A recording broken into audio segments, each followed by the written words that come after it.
In the game Stray, there is an important scene that takes place in Chapter 2, and it goes like this. A tiny flying robot wakes up from an ancient sleep, falls and spooks a cat. And this scene made me realize how poorly thought out this game truly was. This might sound a little odd, that a single scene could showcase a game's poor structure so definitely, but it is what it is. Stray, I realized, was a game that had leaned so heavily onto its mascot, the cat, that the world and story were shoved to the sidelines. And it shows, not only in this scene, but in how gameplay, story and world interlinked and interact with one another. Surprisingly, this is nothing new. Stray is only one game in a long line of games that are screwing up the answers to their players' questions. Questions? Answers? What in the world am I on about? And what has this to do with a cute cat game? Quite a bit, actually. This video is going to explore Stray through the questions that we ask it and showcase how the answers don't often make sense, or sometimes no answer is ever given, and this hurts the gameplay, narrative and world. I want to make it clear though, if you love Stray, then continue loving it. I just like to analyze games, and Stray was a good springboard for this discussion in particular. But before we get into all of that, I'd like to thank Abigail Pinehaven for giving me 4 pages worth of notes for this video, which were of course extremely helpful, but delayed it by 2 days. Thanks! And of course, thank you to my Ko-Fi supporters for being more awesome than Winning Post being translated to English. Please, Koei, please. Let's get into it. To understand the deeper issues with Stray, we must first understand the 3 components of games, because this is where the fundamental problems start and end. The 3 components to games are world, story and gameplay. World is your environment. Everything inside the environment counts towards the world. That includes buildings, enemies and you. It asks the question, where am I? What is this? Gameplay is how you interact with that environment. Killing enemies, opening doors, crafting or just running. It asks the question, what can I do? Or what can't I do? Narrative is story and context. It often comes down to our motivation. It asks the question, what should I do? So, you as the player can have a whole world to explore, things to do in that world, and finally a reason or motivation for being in that world. All items, interactions, environments are linked to these 3 elements. Let's take the example of a door. A door is part of the world, environment, but it is also part of gameplay. You can open it, interact with it, and it might be part of story. Behind the door is your goal. We can apply this to anything in a game. Your enemies, your weapons, even the road you are riding on in some way is linked to these 3. When they are in perfect harmony and balance, they conjoin to create the final component for your game, tone. And tone is the emotion or feeling a game will evoke once you boot it up. It is made up with dialogue, the interactions, the abilities, the music, and the atmosphere in a game. Everything in the game works towards creating and keeping a tone. This tone is probably the most important element of your game, as if it breaks or suddenly changes, it can potentially rip a player right out of the game, breaking immersion. I won't dive into immersion and tone here, as this is a completely different topic for a bit later, but suffice it to say, these 3 elements are constantly working together to give you a cohesive experience, not only an immersive one. But for now, let's apply the 3 components to our gameplay, world, narrative. The story of Stray begins when the world is destroyed and people run into bunkers to try and survive. These bunkers were referred to as walls. These walls were then sealed to prevent people from entering or leaving, and so keeping the population safe from whatever was going on outside. And in these cramped conditions, a cyberpunk world was born.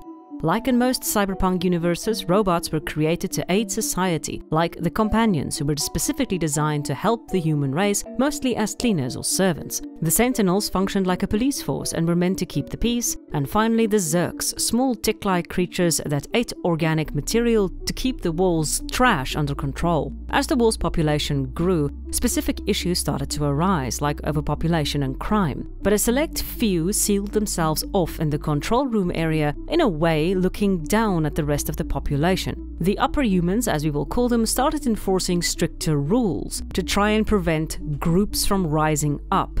The sentinels were also used to keep the city under control. Then, to make matters worse, a plague broke out. The plague was incredibly deadly and wiped out most of the wall's population. The upper humans once again sealed themselves off, leaving everyone else to die.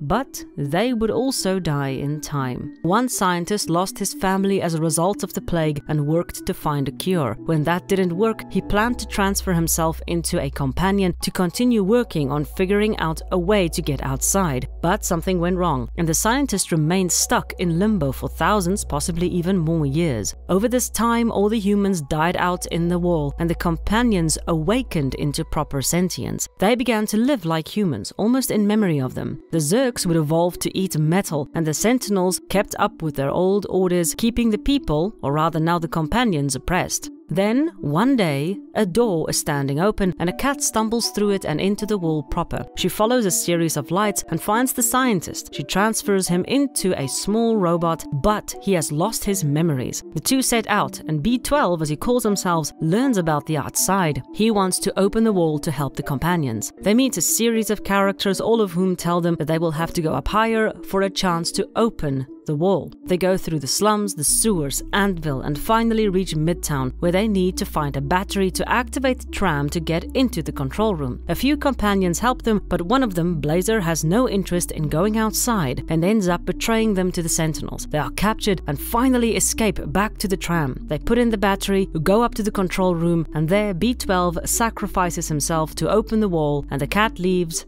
and the story ends. The story of Stray is pretty simple. It has some interesting ideas, but not all of them come to fruition, as we'll see. Overall though, the areas are great, and although the concept of being stuck in a dome is not something new, there are enough new ideas here to keep it intriguing and fresh. But our problems start right at the beginning, with the very first question that every gamer will ask of their game.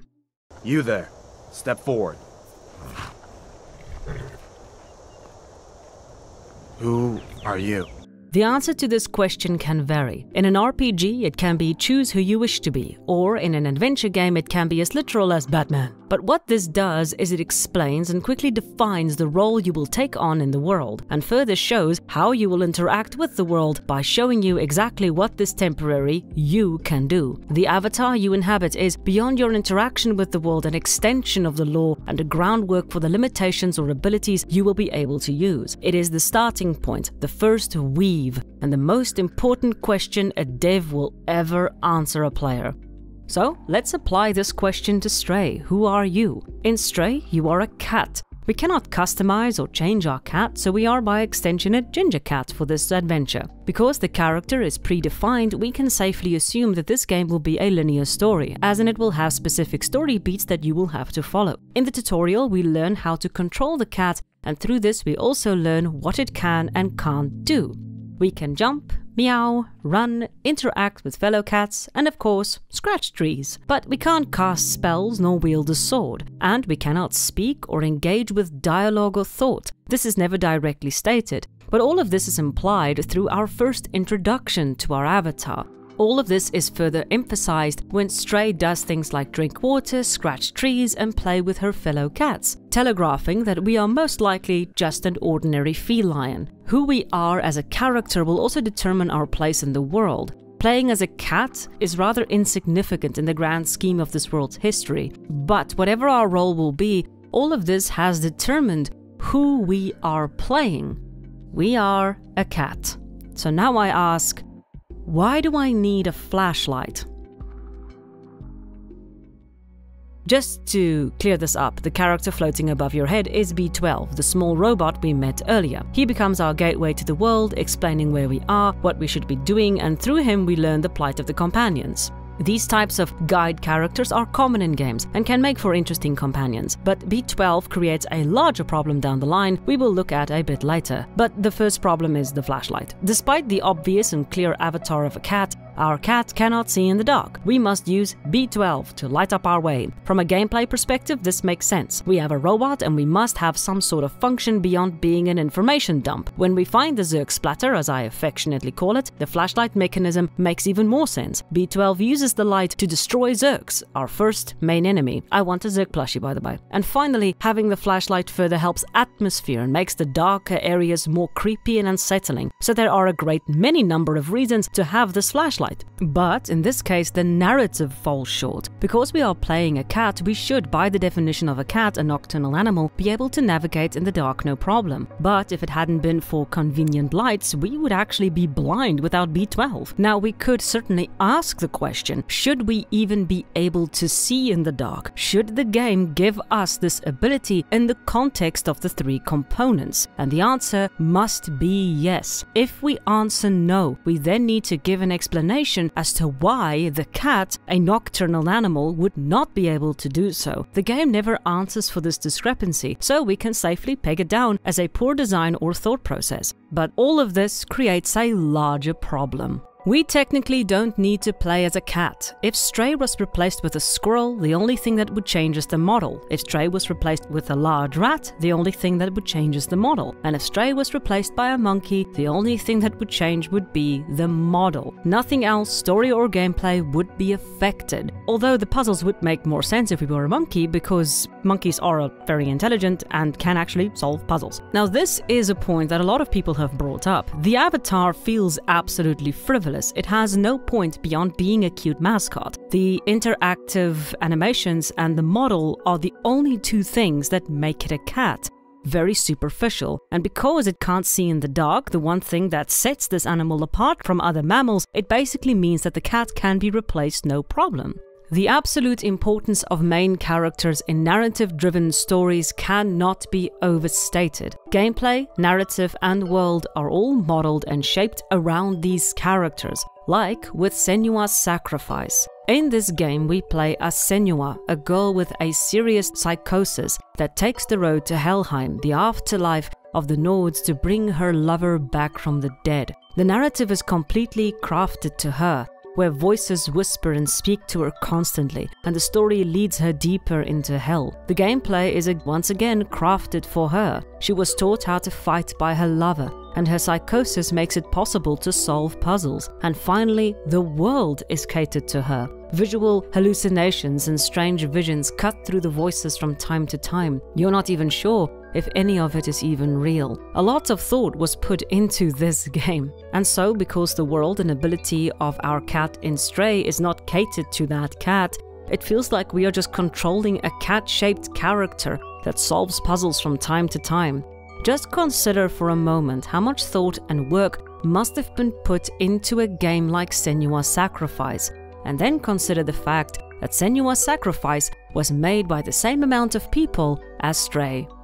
But if you think this is the only problem with this game, then it's high time we chat about the scene that started this entire video to begin with.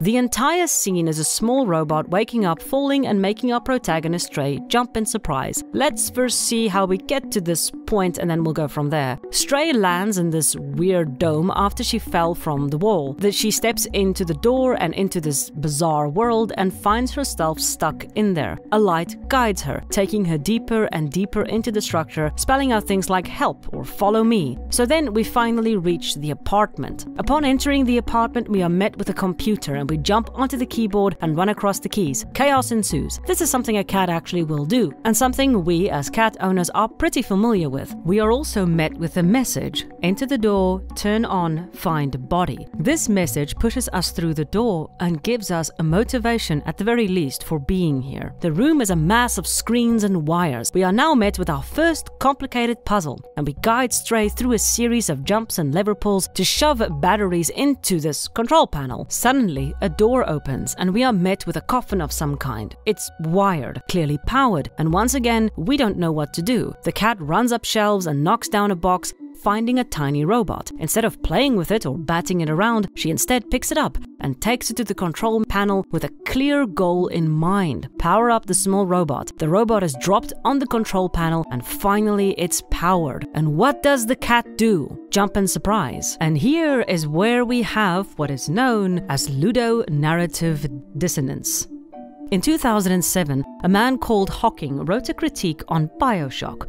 In his critique, he specifically talks about ludonarrative dissonance. which is something all of us have experienced at one point or another. It's essentially when a game's story, gameplay, and world does not work together, and you end up feeling a sort of disconnect from the game. And yes, this is exactly what I have been talking about. The problem with LND is that it makes us ask questions we never should have asked to begin with, and this breaks the narrative and flow of the game. And this is exactly what happens in Stray. For the entirety of this scene, Stray showed a higher function, intelligence, self-awareness, and consciousness. She shows understanding of not only what to do, but of what she is doing. She is showing sentience. Go watch this episode, it's brilliant. But the dissonance appears the second Stray spooks, because our immediate question is then, why does she spook when she did exactly what she set out to do?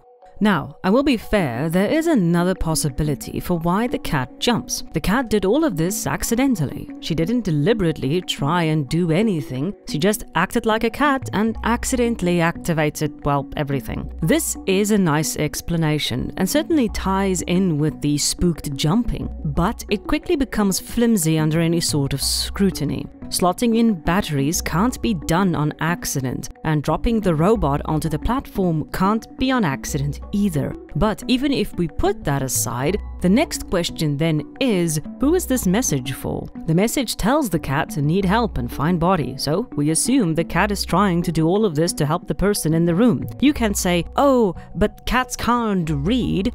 But then the question remains, who is this message for? If it's not meant for the cat, because the cat can't read, then the message must be for the only other person in the room. You. And that is a problem. It circles back to the who are you question, and now the answer has to change. You are not a cat, says the game, you are a person sitting in front of a screen playing as a cat in this game, which is really just breaking my head. But this meta phenomena in Stray can also be seen with the lights. When the lights spell out things like help, there has been no proof or indication that this cat can read or even has a thought process, but it can apparently understand following messages on walls and reading stuff on computers. But you know what? Fine, I'm in a good mood. Let's run with the idea that the cat can read. The game never established this, but fine, we'll rather give it the benefit of the doubt and be nice. The cat can read, but if the cat can read, then we must assume it read this message. And so, it must have done all of this deliberately. So then we circle back. Why did the cat spook? This is exactly that contradiction that is so indicative of poorly thought out games and stories, and why Stray made me so angry. Because instead of just letting the cat watch the robot wake up, the developers instead leaned into the quote-unquote cute cat moment and let her spook. It makes no sense. It doesn't serve the narrative in any way, but it sure made for a cute moment. There's an old saying in movies, the rule of cool, where logic will be thrown out the window in favor of just doing something cool on screen. The entire A-Team movie is essentially that rule in action. These developers did much the same, but they instead followed the rule of cute. It sure worked. Don't you know I'm dead inside? But this is only the tip of the iceberg with how badly this narrative was conceptualized and how this ludonarrative dissonance sort of keeps creeping up in the game. Because the second B12 awakens, another question is immediately pressing forward for attention and demanding to be answered. Why am I doing this? Motivation is the most important element of your game. It is in essence our driving force, the element that pushes us forward to reach a goal or finish a game. Without motivation or goals, self-imposed or otherwise, we would quickly become bored of games. But they do come in all shapes and sizes. They can be complicated, like stop the entire world from being destroyed, to simplistic, build a house out of trees. But the key here is that motivation is what keeps us in game. If it dries up, so too does our desire to play. In the case of narrative games in particular, or games with strong stories, we are intricately linked not only to the story, but our characters' motivations, because those motivations are the driving force to complete the story. In the case of Stray, B12's motivation is to open the wall. Throughout the story, we see key points where his memory returns, where he shares his history and the follies of the people in the wall. We learn about his family. We get a sense that B12 has a deep regret for what happened. and that he wishes to right an old wrong. He can't save humans, but he can save the companions in the wall. Although B12's motivation is clearly established, Stray's motivation is never amplified beyond the opening sequence. She doesn't try to escape. She doesn't try to run up. Heck, she actually walks happily into the wall with little fanfare. In fact, we could make the argument that her main motivation is more to protect B12, as in this sequence where B12 is captured, she's quite determined to get him out. But beyond that point, Stray, unlike B12, has no story beats that show her motivation for freedom. She is more than anything just along for the ride, with nothing keeping her there beyond being with B12. The problem is, because her motivation is so light and flimsy or non-existent, we instead take our emotional investment and cues from B12, and so he becomes our main character. He has the clearer goal, the clearer motivation, and the more in-depth character and past. Stray is just a cat, and even when she is supposed to be emotional or when she is supposed to do something, she does nothing, as proven by the ending. The game of Stray starts when she gets separated from her friends in a painfully emotional moment. Stray ends when she walks out of the wall in a painfully indifferent moment. The ending to Stray is probably the most disappointing ending in game since Mass Effect 3. I cannot believe that anyone who played this game did not wish to see this cat reunited with her friends, and the developers simply refused to give us that, for some reason. The problem is, even though Stray shows wide-eyed terror and emotion at this moment, it is never repeated and never expanded on, and it is never given a conclusion. As a result, apart from being a very cute cat, we have no deeper connection with Stray. But why is this so important? Because we get our emotional cues from our main characters. I once talked about this in my Sherlock Holmes video. Yes, the full vid is coming. Bear with me. I just have to finish it. I briefly spoke about how in theater we are told to exaggerate our reactions to ensure that we project our emotions to the audience. The reason we do this is because through our reactions the audience know how to feel about the scene playing out. We as players also take our emotional cues from our protagonists or main characters, in this case our avatar. If we are in a story-driven game and our avatar reacts mildly to something horrifying, it could potentially make us feel that the threat isn't really that great either, taking away the tension in the game. This is the reason why we often laugh so hard when reactions don't coincide with what is happening on screen. I did not hit her. It's not true. It's bullshit. I did not hit her. I did not. Oh, hi, Mark.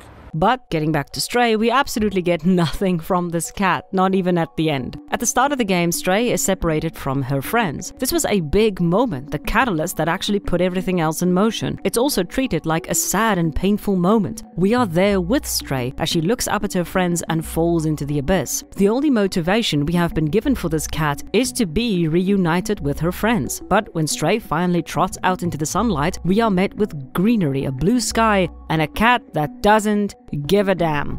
She doesn't go to reunite with her friends. She doesn't even give us the impression that she's going to go look for them. That is how little she cares. After this long and bitter fight to finally get outside, you are left with no satisfaction and the idea that this cat really just didn't give a shit. Because Stray, as a cat, has no emotions, not even when it really matters, beyond being a cat, we take our emotional cues from B12, and so he becomes our emotional link, and in turn our main character. This is a great example of how little thought Blue12 truly put into the narrative, and this clashes constantly with the world and gameplay. Because they desperately wanted to keep the cat as close to a cat as possible, and because of this, they never bothered to have key story moments showing that our cat wants to be outside. In fact, the cat happily runs into the city with no care. I get it though, I really do. They wanted to keep this feeling of just a cat walking around and exploring the strange world. And in a lot of ways this does work, but in most ways it doesn't. And the reason is because they wanted a story. The story forces them to write this cat in a completely illogical situation, and the gameplay only enhances the problem, as shown by the damn flashlight. But the point that Blue12 really put a lot of thought into and time was the world, which brings us to the next question to answer. Where are you? In Wall 99, Wall 99, as we have established earlier, is a bunker into which humans fled to escape the world's destruction. They stayed there for thousands of years and slowly died out. The city, as we get to know it in the game, is a mess of abandoned sectors, empty houses, creepy eyes, and robots that try to live like humans. It is dystopian in nature, oppressed and terrified people scraping by with what they can. It's a city that feels like it's on the brink of dying. And all of it is bathed in a brilliant neon light. But what's fascinating is that Blue 12 Studios actually based their world on a specific place that really existed: Kowloon City.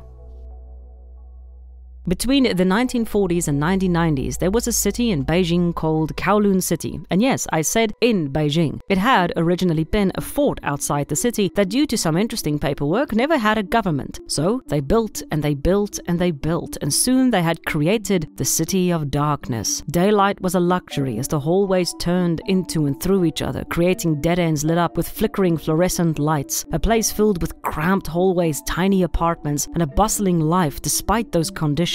It was barely 2 rugby fields in size, but it at one point housed over 33,000 people, and they lived. They had schools, businesses, and temples, and a raging drug addiction. Gotta have some fun, right? But from these crowded, cramped, and dark halls, Blue 12 and many other sci-fi stories took their inspiration, and it shows. Wall 99 feels disorienting, and really the best way to explore it would have been as a cat or monkey.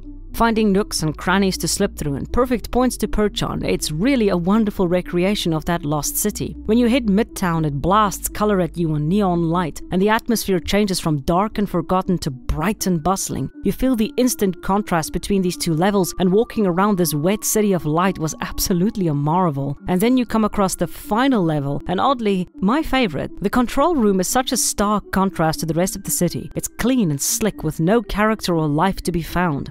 A corporate building with no people to glide through bright hallways. There's a sort of punchline to this, a feeling of loss as I wandered through those clean, empty areas. I felt a strange sense of melancholy that this section had to be at the end, because this said a lot more about the entire city than the whole story had said about it. Forgotten, doing but not living, holding on to nothing. I honestly loved it. But it is no surprise that the game's environments are so beautiful. The two creators are both visual artists. The entire game of Stray was based on a single piece of art they shared years ago. When this circulated the internet, people became excited at the prospect of a game based around such a stunning atmosphere, and of course a cat. This creativity and world design remains steadfast in Stray, and it offers a marvelous world to explore for a few hours.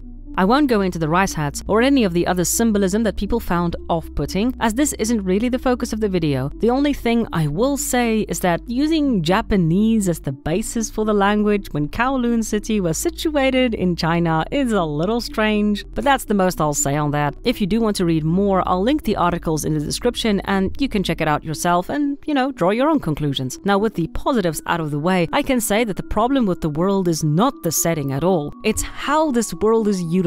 Another question that goes hand in hand with where are you is, what is that? This can often be our starting point for the wider question of where are we? The question what is that can really be applied to anything in game. Enemies, items, switches, NPCs, mounts, weapons, etc. Each of these will start out with the basic what is that? And the answer will then determine its place in the world and how we will interact with it. The best example of this is the opening to the absolutely brilliant title Death Stranding. The game starts with panning shots of a lush green yet empty world. A man riding a futuristic bike is tearing over this landscape at a blistering pace. He pauses for a moment, taking a short breath, when a rumble of thunder pulls his attention behind him. A murder of crows fly erratically towards him, seemingly in a panic. Then a drop of rain falls on his hair, turning it white instantly. He covers his head with a hood and immediately speeds off even faster than before. But not before we see handprints press into the wet earth, a strange, ominous cry humming in the storm. The crows keep pace alongside of him, their caws rising with the thunder behind them. Before long, he slams on the brakes, his bike sliding across the ground, and he stops himself, barely in time from tumbling over the edge of a cliff.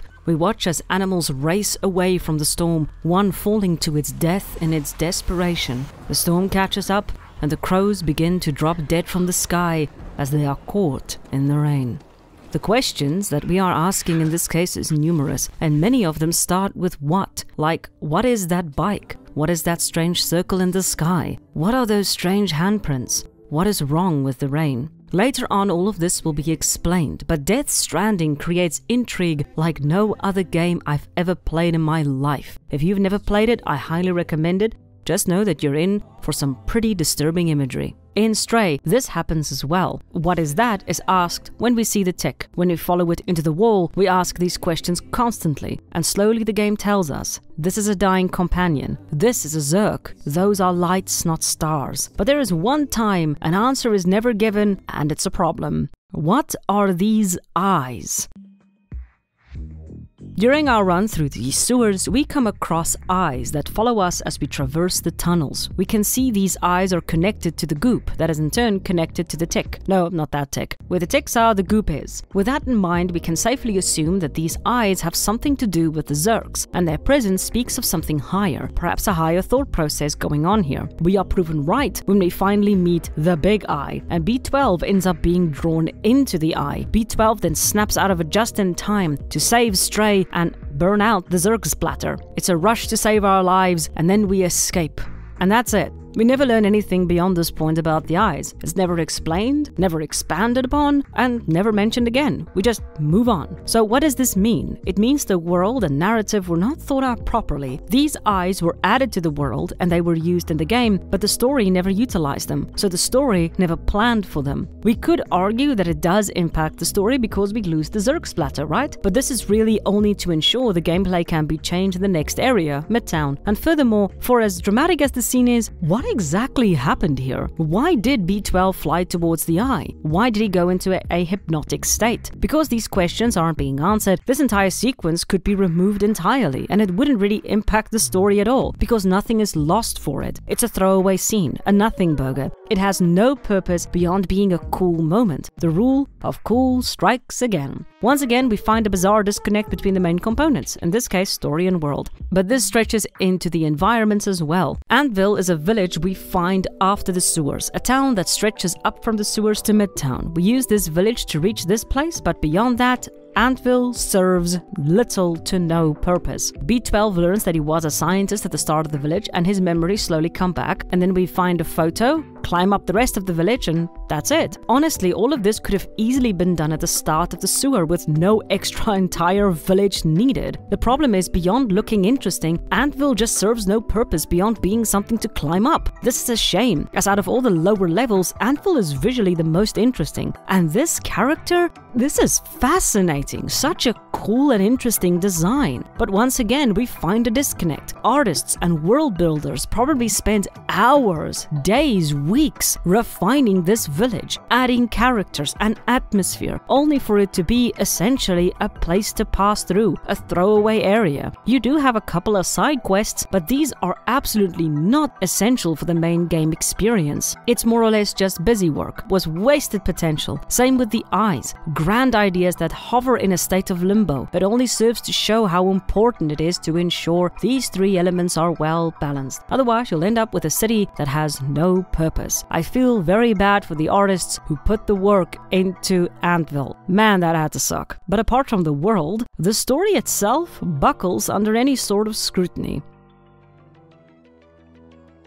Most games have an enemy. The enemy can be as blatant as a Goomba, to as abstract as the speed in Tetris. This is the element you are fighting against, the challenge of a game. Some games have no challenges, like walking simulators are often touted as no gameplay games and are basically interactive stories. But for most games, there is some challenge or enemy to defeat or pit yourself against. In Stray, one of the more obvious enemies or challenges is not there, and that is falling. Despite clambering up rickety fences and precarious perches, Stray never falls. This is because the developers really wanted to give the feeling of being a cat exploring. They observed that cats rarely fall, and so they tried to convey this through the game. This is fine and creates a relaxing sort of exploration, but that doesn't mean the game has no enemies. And our first enemies are the Zerks. According to the lore, the Zerks were used to feast and consume organic material. They ensured the walls stayed clean, essentially, living garbage disposers. Over time, the Zerks would evolve from eating organic material to eating metal and even plastic, placing the companions in serious danger.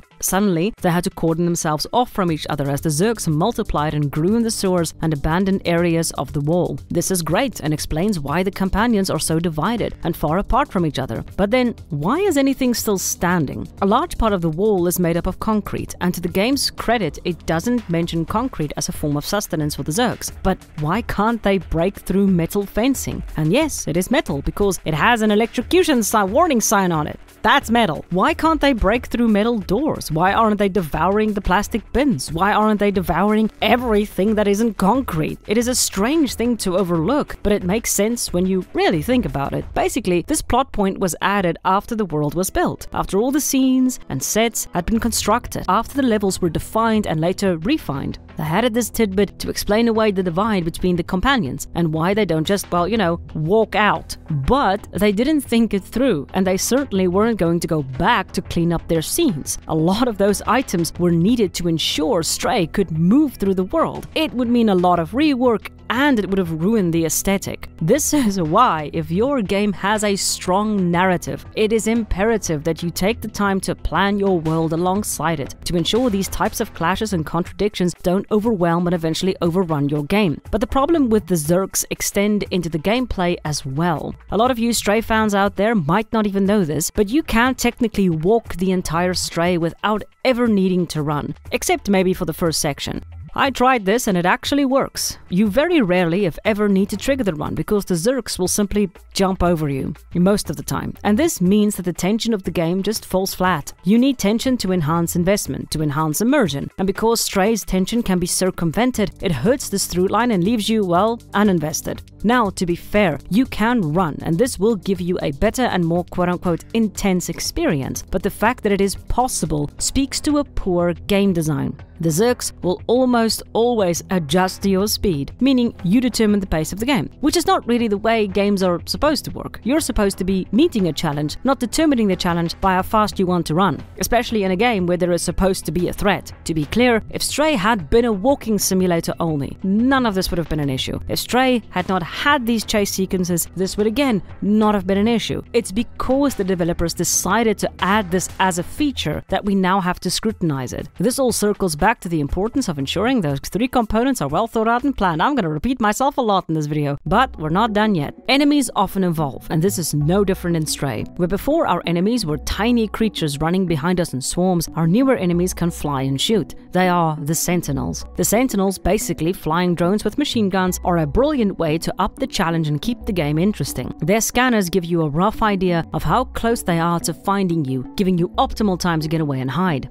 The gameplay for the Sentinels makes sense and make for a fun and unique challenge, although you technically still don't have to run. You also have the Peacemakers or Peacekeepers, who look a lot like companions but have more thought and communication skills than the Sentinels. They don't play as large a role as the Sentinels, but they are there and do speak from time to time. They are more a police force in the world and don't seem to have the self-awareness that companions do. Now, in the context of the story, the Sentinels and the Peacemakers were once the law enforcers and programmed to protect people. Once the population became more unruly, the Sentinels were reprogrammed as enforcers, and enforce they did. Even after humans died out, the Sentinels and Peacemakers focused on keeping up their final orders to protect the city and keep the inhabitants under control, to keep them safe from the war. I will say I am unsure of why they sort of reprogrammed themselves to keep the companions under control, because they were initially supposed to keep humans in order because the outside was dangerous and people didn't want to die if the wall got opened. It doesn't make a lot of sense, but either way, the overarching concept is still interesting. The Sentinels are still patrolling and still keeping up their ancient duty. It's quite dramatic. We have one big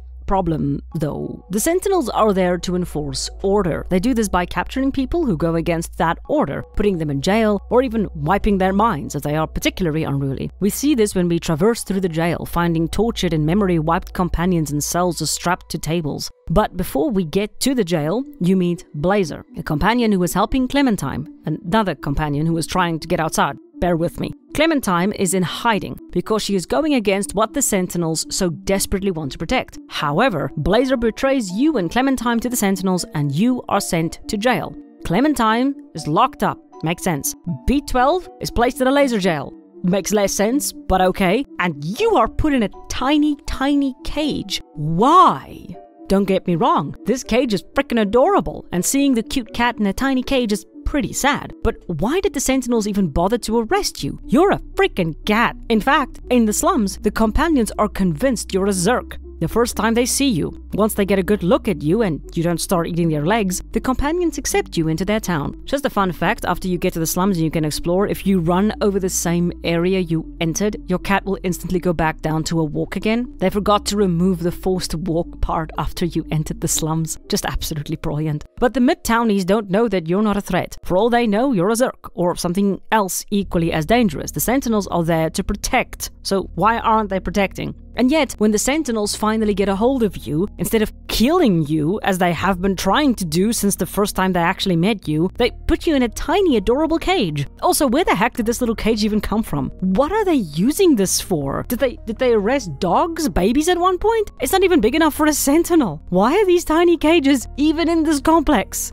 I don't understand. It's nice for the story and it looks adorable, but it makes no sense. Again, it's an example of where they had an interesting story point, but couldn't quite make it make sense in the world. Sad thing is, there was a very easy solution. Have the Sentinels dump Stray into a hole after they quote-unquote kill her. She survives and has to fight her way back to the jail proper to help her friends. Would have made a lot more sense than this absolutely adorable cage. It's really cute though, but it makes no sense. The other point is B12. Why in the world was he kept in a laser cage? As silly as Stray's tiny cute cage was, this made even less sense. B12 has a battery life. They could have dumped that sucker in a box and waited it out. I guess they also wanted to get information from him, which would make sense, but this was never hinted at. B12 was kept in a laser cage because we needed some more tension for Stray to deal with, by avoiding big lasers. Why was the tiny robot put in the big laser cage? The eyes in the situation so badly reminded me of kids playing pretend. They mention big monsters or complicated death traps, but they don't take the time to think why those elements appear in the context of their story. They don't need to though, because they just mentally fill in the blanks or ignore it for the sake of the game. Like Stray. This is a very nice dramatic moment, but it adds very little to the story or even explores the Sentinels in any meaningful way. Again, this entire scene has no point. It's there for gameplay's sake, not story's sake. We can delete it, it won't change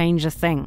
I do want to add though, this section where Stray and Clementine can't communicate was one of the best moments in the game. It's a great pity they didn't lean into this idea, because it would have made sense that a cat would not be able to understand people. Having B12 there only takes away from that unique experience of trying to understand what people are saying and feeling, and then experiencing the world truly through the eyes of a cat. This is why the lights at the start also bother me so. The developers tried to keep the cat so cat-like, but were willing to bend the laws of cat to make their game easier to make or to have cool moments. It's a pity though that such cool potential was so wasted. But the amount of questions that this small section raises is frustrating and makes it difficult to keep the player engaged in what is going on. If the Sentinels want to keep that cat captive, why are they now trying to shoot it? There is absolutely no reason for the Sentinels to put the cat in this cage, but they did it anyway because story. But the story of Stray ends with B12 sacrificing himself to open the wall and Stray running into the sunlight, not giving a fuck about its friends. What a great story! I'm so glad I spent so much time on this.